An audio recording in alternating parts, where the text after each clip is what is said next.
Assalamualaikum, this is Dr. Manur here and today the topic I'm going to discuss is a really important topic और मेरा ख्याल 5 में से 3 लोगों का ये कंसर्न ज़रूर होता है कि हमारे अंडर आई डार्क सर्कल्स हो रहे हैं। Under eye dark circles basically 3 reasons की वजह से होते हैं। एक ये कि आपके जो है वो एक्सेसिव स्क्रीन टाइम है जो कि कोरोना की वजह से obviously it's very much enhanced, क्योंकि आप हर वक्त लैपटॉप पे काम कर रहे होते हैं, वर्क फ्रॉम होम है, बच्चों ने जो है वो लैपटॉप पे पढ़ना भी होता है, मोबाइल का एक्सेसिव यूज़ है, तो इनकी वजह से ये बहुत ज़्यादा चीज़ें प्रोवोक भी हो गई हैं। सेकेंड रीज़न ये है कि आपका जेनेटिक मेकअप इस तरह का है कि आपके पेरी ऑर्बिटल जो बोन स्ट्रक्चर है वो इस तरह का है कि उसमें डीप आपका थोड़ा सा आई का स्ट्रक्चर है, तो उसकी वजह से जेनेटिकली भी होता है। और थर्डली ये कि कोई अंडरलाइन कॉज है, कोई डिजीज़ है जिस तरह एनीमिया, थैलेसीमिया या कोई इस तरह का इशू जिससे अंडरलाइंग आपका जो बॉडी का पूरा मैकेनिज्म है डिस्टर्ब हो रहा है, उसकी वजह से बहुत ज़्यादा ये चीज़ें प्रोवोक हो जाती हैं जो आपके अपेरेंटली भी नज़र आना शुरू हो जाती है। अच्छा, अंडर आई का इस तरह का प्रॉब्लम है कि व्हेन इट अकर्स तो लोग आपसे पूछना शुरू हुए, तुम बीमार हो, तुम्हें कोई प्रॉब्लम है, तुम्हें कोई परेशानी है, इस तरह की चीज़ें बहुत ज़्यादा लोग आपसे पूछना शुरू हुए थे, विच मेक्स यू वेरी आपको ट्रिगर्ड कर देती हैं कि यार क्या मतलब, मैं अब everything is fine with me and still people are asking me about this. तो ये है कि जाहिर है it's a very much topic of a concern. तो इसमें बेसिकली हमारे पास 2 किस्म के अंडर आई के स्ट्रक्चर होते हैं। हम थर्ड टाइप को इतना ज़्यादा डील नहीं करते जो कि अंडरलाइन इश्यूज की वजह से होती है। वो definitely you need to get treated with for the disease you are having, उसको आप ट्रीटमेंट करवाएं तो फिर उसके बाद कुछ हो सकता है अंडरलाइन कॉज को ख़त्म करके। पहले जो 2 कैटेगरीज हैं जिसमें हमारे पास आते हैं, एक्सेसिव स्क्रीन टाइम की वजह से आपके जो बहुत ज़्यादा क्या कहते हैं अंडर आई का फैट पैड श्रिंकेज हो जाती है जिसकी वजह से आपकी डीप अंडर आईज आपको नज़र आती हैं, उनको जो है हम ट्रीट कर सकते हैं। और दूसरा जो जेनेटिक मेकअप के थ्रू जो आपकी डीप बोन एरिया होता है। अच्छा, इसमें हमारे पास 2 कैटेगरीज जो हैं उनमें इस तरह होता है कि बेसिकली फर्स्ट कैटेगरी ये है कि जिसके अंदर हमारे पास एक्सेसिव यूज़ की वजह से आपका अंडर आई का जो स्ट्रक्चर है वो जो फैट पैड है वो श्रिंक हो जाता है। जब वो श्रिंक हो जाता है तो it is very much shrink होने के बाद वो ज़ाहिर है डीप हो जाती है और आपकी under eye dark circles visible ज़्यादा होना शुरू हो जाते हैं। तो इसको हम किस तरह ट्रीट करते हैं? इसको हम ट्रीट करते हैं प्रेफरेबली इन यंग एज में। ज़्यादातर जो यंग एज पेशेंट्स आते हैं मेरे पास जो कि मतलब लाइक तकरीबन 18 से ऑनवर्ड्स 30 के बीच में, उनको मैं ज़्यादातर रिकमेंड करती हूँ कि वो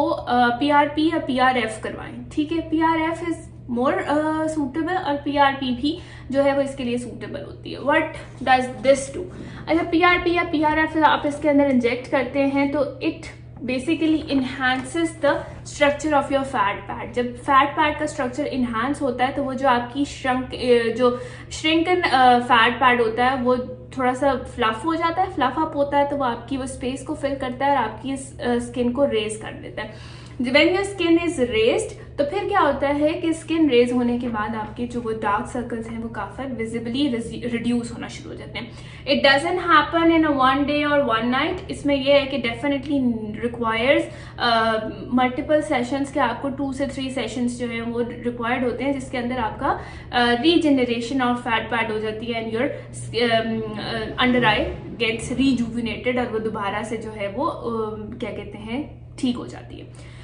अच्छा, अब इसमें यह है कि बहुत ज़्यादा लोग ये भी कंसर्न होते हैं कि ब्लैक आइज, रकून आइज, यानी रकून आइज एक तो ये होता है कि कोई अंडरलाइंग डिजीज़ है। अगर अंडरलाइंग डिजीज़ नहीं है तो फिर ये प्रॉब्लम होता है कि देखें, जिस तरह फॉर एग्जांपल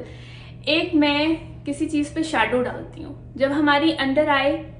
डीप चली जाती है तो वो शैडोड हो जाती है। जब वो शैडोड हो जाती है तो आप देखें जिस तरह ये मेरे हाथ पे मैंने शैडो किया है तो वो डार्क लगने लगी है। तो जब वो शैडो की वजह से डार्क होती है तो इस वजह से वो काली भी लगने लगती है। तो उसको ट्रीट करने का भी सिमिलरली यही तरीका है कि जब आप उसको शैडो को ख़त्म करेंगे यानी स्किन रेज होगी तो वो शैडो ख़त्म हो जाएगा। जब ये शैडो ख़त्म हो जाएगा तो it will appear brighter and it will not appear black. तो जो ब्लैक आइज और जो क्या कहते हैं डीप आइज हैं, उन दोनों का ट्रीटमेंट यही है कि आप PRF या PRP करवाएं। उससे ये है कि रीजनरेशन ऑफ फैट पैड होगी, रेज होगा तो वो ब्लैकनिंग और जो शैडो है वो ख़त्म हो जाएगा। सेकेंडली वो लोग जिनका जेनेटिकली जो है वो जेनेटिकली उनको अंडर आई का जो है वो डीप है स्ट्रक्चर उनका, तो उस स्ट्रक्चर डीप जब होता है तो उसमें बेसिकली ज़्यादा प्रॉब्लम ये होती है कि आपकी ये जो पैरी ऑर्बिटल बोन है ये इसका स्ट्रक्चर थोड़ा सा डीप होता है, जिसकी वजह से ये कि आपको ज़्यादा विजिबल होना शुरू हो जाती है आपकी। उसमें हम क्या करते हैं कि इट्स जस्ट लाइक कि एक पिट है वो खाली है, जब वो खाली होगी तो डेफिनेटली दैट विल अपीयर मोर, कि आपको ज़्यादा डीप नज़र आएगी जब, लेकिन वो फिल हो जाएगी तो वो कम लगेगी। तो उस वाली कंडीशन में हमारे पास ये होता है कि ये वाला जो एरिया होता है ये खाली हो जाता है and then this is empty, तो इसमें वो शैडो ज़्यादा अपीयर होता है, इट अपीयर्स ब्लैक।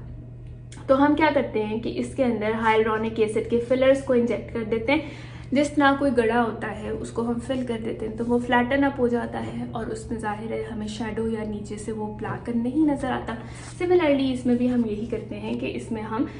वो जो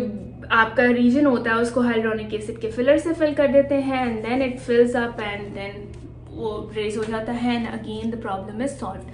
तो अच्छा, इसमें भी बहुत सारे लोगों का एक ये कंसर्न होता है। मेरे पास इतनी सारी लड़कियां आती हैं जो शादी से पहले कहती हैं कि डॉक्टर साहब हम सारी चीज़ें ठीक लगती हैं, हमारी हर चीज़ कवर अप हो जाती है, लेकिन अंडर आई डार्क सर्कल्स या जो डीप आईज हैं इनकी वजह से ना हमारा मेकअप अच्छा लगेगा ना हमारे कपड़े अच्छे लगेंगे, तो हम इसको किस तरह ट्रीट करें। एंड देन बहुत सारा ये भी इशू है कि जी सम ऑर्थोडॉक्स पीपल से कि नहीं जी आपने फिलर और बोटॉक्स तो जो 35 साल से पहले आपने कराना ही नहीं है। देखिए हर किसी की कंडीशन डिफरेंट होती है, जैसा मैं वही बता रही हूँ कि if you have the fat pad available तो उसमें PRP is a good option, लेकिन अगर आपका वो इशू नहीं है, इनहेरिटेंस इज योर इशू कि आपको बचपन से ही ये प्रॉब्लम है और आपको अल्टीमेटली जल्दी सोल्यूशन चाहिए, ये शादी वाला ड्यूरेशन, मतलब मैं वही बता रही हूँ कि जो लड़कियां आती हैं वो हार्डली उनके पास महीना 1.5 महीना होता है, तो उसके अंदर पीआरपी इतना ज़्यादा अच्छा वर्क नहीं करता क्योंकि it needs time of at least 6 months कि 3 महीने की वो ट्रीटमेंट कराएं, उसके बाद वो 3 महीने वेट करें एंड देन द अल्टीमेटली जो आपकी नेचुरल ग्रोथ है वो ज़्यादा आएगी। लेकिन अगर जल्दी किसी को सोल्यूशन चाहिए, किसी की महीने 2 में शादी है, तो ऑब्वियसली ही और शी कैन नॉट वेट कि वो 6 महीने वेट करें एंड देन, तो उस सोल्यूशन में, उस सिनेरियो में I guess hyaluronic acid fillers जो कि टीएट्रफ फिलर्स हैं वो बहुत अच्छी ऑप्शन है and they should be utilized to avoid कि आप अपनी जो आप अपने बिग डेज हैं उनको जो है वो एंजॉय ना कर सकें, आप इसी प्रॉब्लम में रहें कि हाय मैं शादी के बाद फौरन वो से कंसील करूँ, ये करूँ, वो करूँ, और इवन उससे भी नहीं हाइड होते, तो इट्स बेटर कि आप उसको हाइलुरोनिक एसिड फिलर्स यूज़ कर लें। अंडर आई में वैसे भी जो है हम फाइन फिलर्स यूज़ करते हैं जो कि बहुत ज़्यादा डेंस नहीं होते और वो नेचुरल बहुत नेचुरल लुक देते, तो they are good for that. तो if you are having a big day soon तो you can get it done, और अदरवाइज अगर आप चाहते हैं कि लेटर ऑन आपको ये प्रॉब्लम ना हो तो you can get the under eye PRP treatment या PRF treatment which can help you a lot in saving your personality का जो लुक्स होती है वो भी, और आपको बहुत ज़्यादा कॉन्फिडेंस भी बूस्ट करती है, क्योंकि नॉर्मली लोग आपको ये कहते रहते हैं कि आप बीमार तो नहीं है अगर आपकी अंडर आईज डार्क होती है, तो लोग ज़्यादातर ये पूछते हैं कि do you have some health issue या कोई इस तरह का प्रॉब्लम है। तो इन सब चीज़ों से, इनकन्वीनियंस से बचने के लिए you can get through these treatment. And मेरा मकसद इन वीडियोस को बनाने के लिए है कि आप, बहुत सारे लोग जो हैं वो डिफरेंट जब डॉक्टर्स के पास जाते हैं, विजिट करते हैं, तो